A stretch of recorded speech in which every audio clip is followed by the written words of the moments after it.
Good morning, students of Standard 10.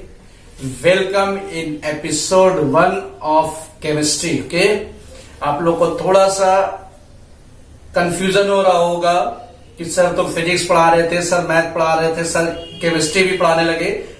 मैं पढ़ाता हूँ केमिस्ट्री भी। ओके, शायद आप लोगों को नहीं मालूम है, तो लेट अस सी। आज मैं आप लोगों को केमिस्ट्री पढ़ाने जा रहा हूँ। एपिसोड 1 है और आप लोग बताएंगे मेरी पढ़ाई केमिस्ट्री की कैसी लगी, कमेंट में जरूर देंगे। तो सबसे पहले मैं 10th क्लास में मैंने फिजिक्स क्लास के एपिसोड 1 में भी बताया था कि 10th क्लास दैट मीन्स आपके लिए वो बोर्ड की तैयारी करनी होती है। आपको सिंपल पास नहीं करना है, अच्छे स्कोर करने हैं। उसके लिए आपका प्लानिंग बेहतर होना चाहिए। तो जिस तरह से आप हर सब्जेक्ट में प्लानिंग करोगे, उसी तरह से आप केमिस्ट्री में भी आपको प्लान करना होगा। तो सबसे पहले आपको केमिस्ट्री में पढ़ने से पहले उसके सिलेबस के बारे में जानना होगा। सिलेबस जान के तो हर चैप्टर के कंटेंट पढ़ने से पहले उसके कंटेंट को जानना होगा। उससे आपको एक आइडिया मिल जाता है, या फिर कौन से चैप्टर पे कितना ज्यादा फोकस करना है कि ज्यादा से ज्यादा मार्क्स उससे गेन कर सके, है ना। तो देखते हैं, आज सबसे पहले सिलेबस की बात करते हैं। केमिस्ट्री में कितने चैप्टर्स पढ़ने हैं, तो मैं बात करूं केमिस्ट्री में आपको 5 चैप्टर पढ़ने हैं। फिजिक्स में आप 6 चैप्टर पढ़ रहे थे, केमिस्ट्री में 5 चैप्टर पढ़ने हैं। वो चैप्टर्स पे मैं पहले डिस्कस कर देता हूं, बोर्ड पे लिख देता हूं। उसके बाद में उसके बारे में डिटेल्स में जाता हूं कि कौन से चैप्टर ज्यादा इंपॉर्टेंट है और कौन से चैप्टर को आप थोड़ा लाइट लेंगे। सीरियस तो सभी पे जाना है, आपको मेहनत तो सारे चैप्टर्स पे करने है, लेकिन किसी पे कम और किसी पे ज्यादा की बात करते हैं। किस पे कम और किस पे ज्यादा की बात करते हैं, वो उसके कंटेंट पे डिपेंड करेगा। ओके, तो late us see the syllabus of chemistry of standard 10।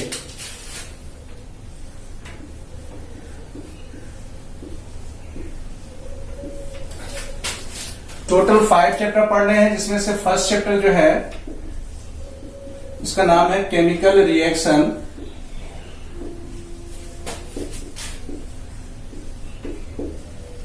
And it's equation.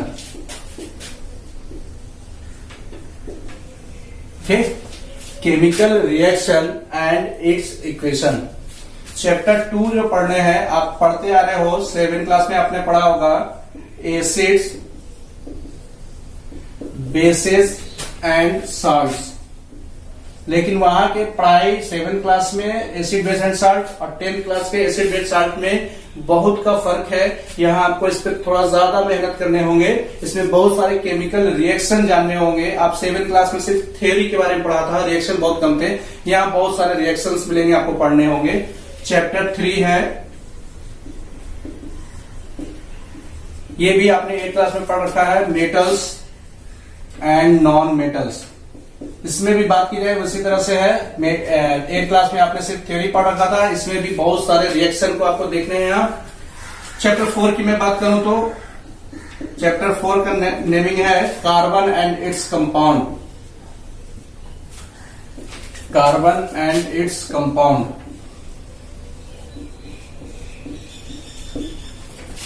Last chapter जो आपको पढ़ने हैं वो है periodic classification of element. Periodic classification of elements. Okay, ये 5 चैप्टर पढ़ने हैं, जिसमें से फर्स्ट टर्म में ये 3 चैप्टर पढ़ने हैं। टर्म 1 में, टर्म 2 में पढ़ने हैं 4th एंड 5th चैप्टर। और बोर्ड में उसी तरह से जिस तरह से मैंने फिजिक्स में बताया था, 60% आपको टर्म 2 से पूछे जाएंगे। आपको लग रहा हो 60% आने वाला सिर्फ 2 चैप्टर से, नहीं।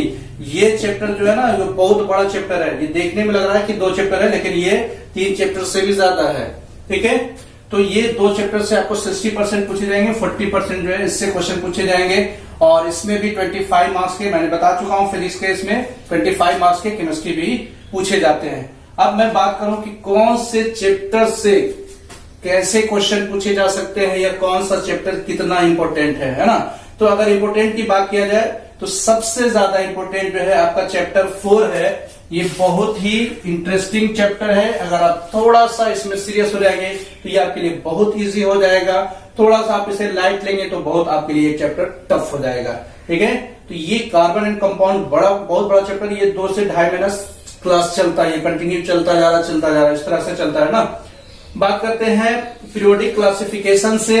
ये बहुत छोटा चैप्टर है, ये 2 वीक में खत्म हो जाता है और इससे क्वेश्चन 1 क्वेश्चन रहेंगे, 3 मार्क्स के मान सकते हैं आप। इससे श्योर 5 मार्क्स के तो एक लॉन्ग क्वेश्चन होंगे और एक शॉर्ट भी हो सकते हैं 3 मार्क्स में, तो टोटल 8 मार्क्स आप कह सकते हैं कि पूछा जा सकता है। उसी तरह से मेटल्स नॉन मेटल्स की बात करें तो इससे भी आपको एक लॉन्ग पूछे जा सकते हैं, लॉन्ग कभी शॉर्ट भी पूछ देते हैं 3 मार्क्स में या 4 मार्क्स में। Okay, acid basis and salt ये भी सेम इसी तरह से है जैसे इसमें पूछा गया, इसी तरह से इसमें पूछे जाएंगे।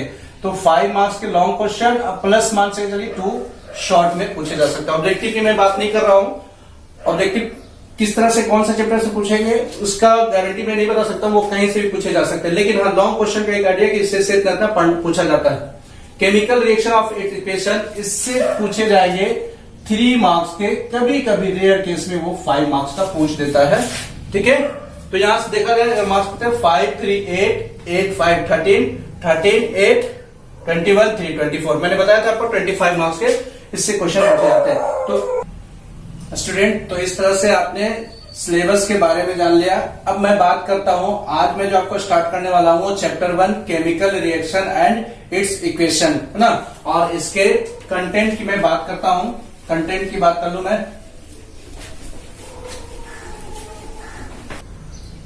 Students, see here the content of chapter 1। First content is chemical reaction, जो चैप्टर उसके नेम है वही टॉपिक है, केमिकल रिएक्शंस। सेकेंड टॉपिक है reactions and product, sorry reactants and products. Third one factors of chemical reaction.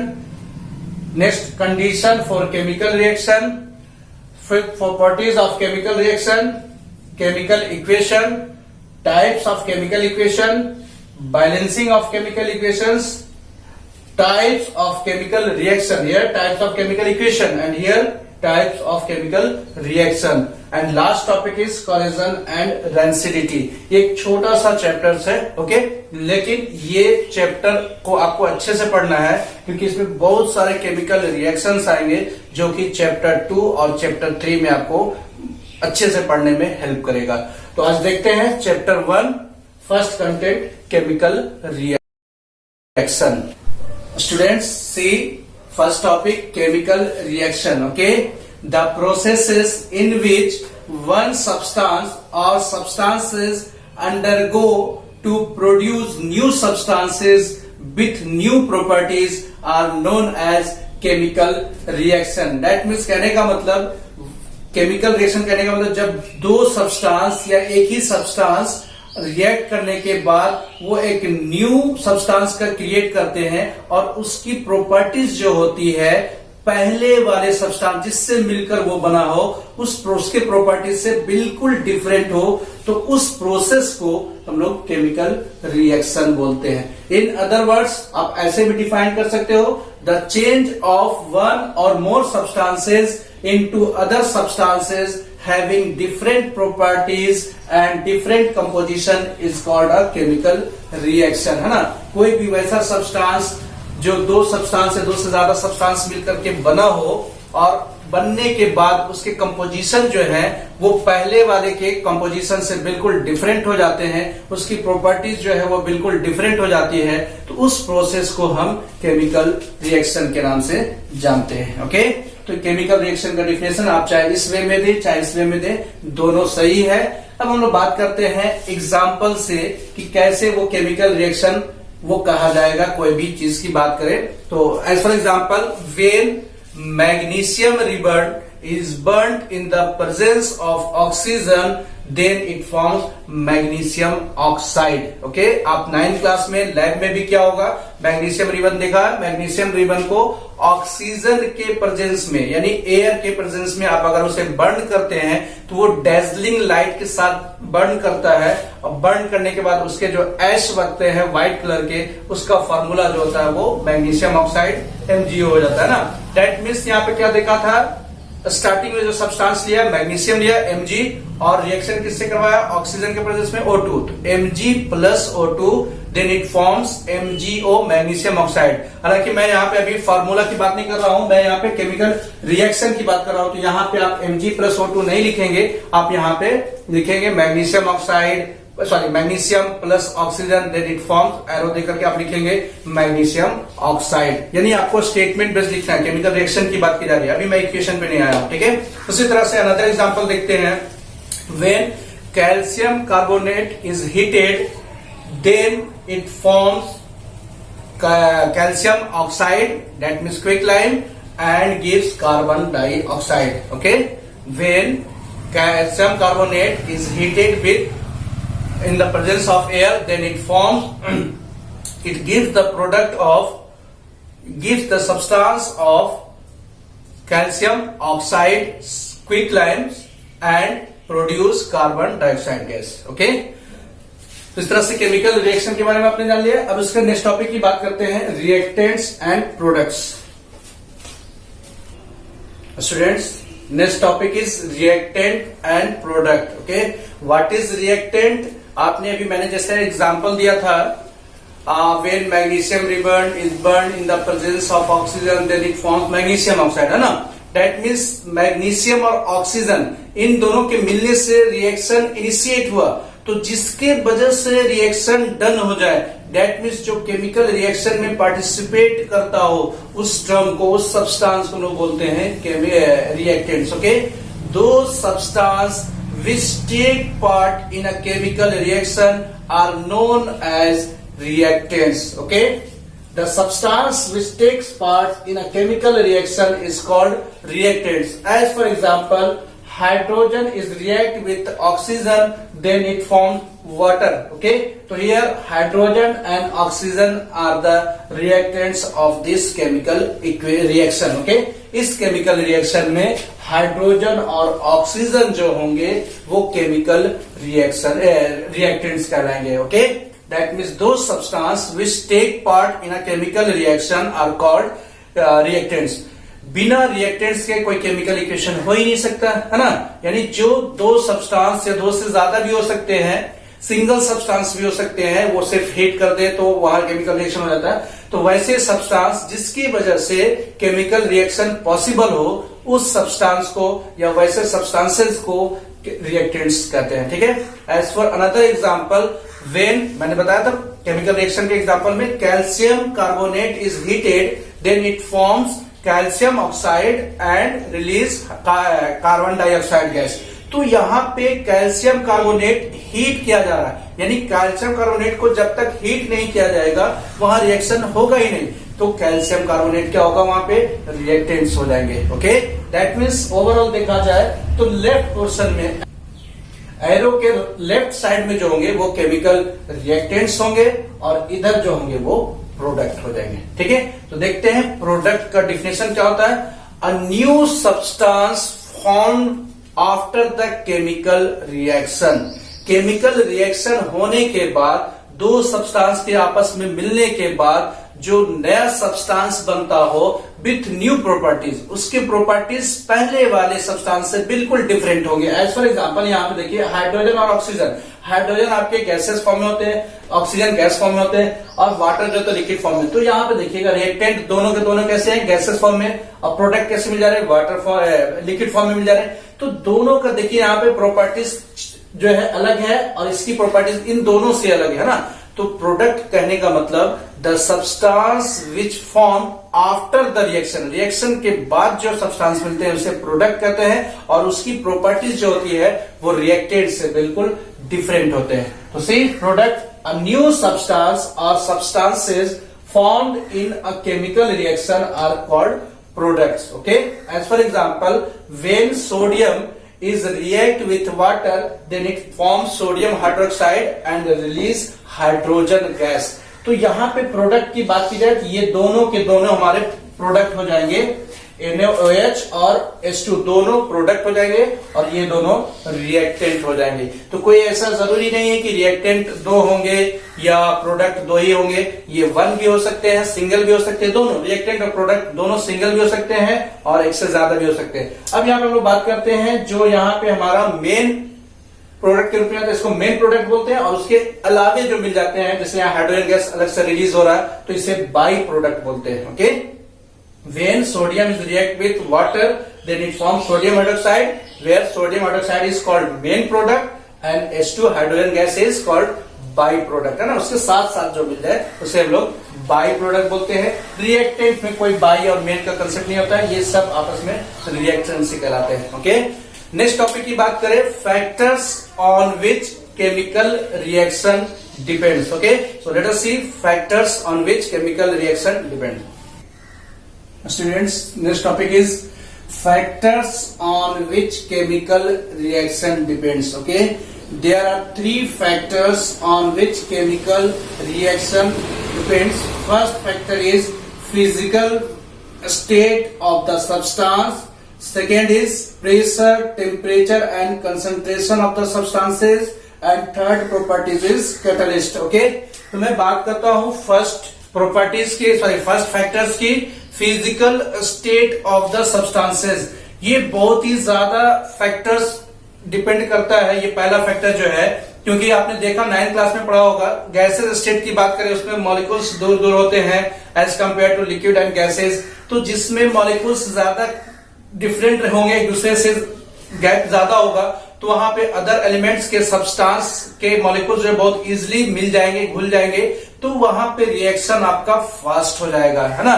That means physical state पे बिल्कुल depend कर रहा है। गैसेज स्टेट में जो होंगे रिएक्शन फास्ट होंगे, लिक्विड स्टेट में उससे थोड़ा कम फास्ट होंगे, और सॉलिड में बिल्कुल मुश्किल होता है आपस में रिएक्शन करना। क्यों? क्योंकि उसके मॉलिक्यूल्स आपस में कॉम्पैक्ट होते हैं, मिले होते हैं, पैक होते हैं, है ना।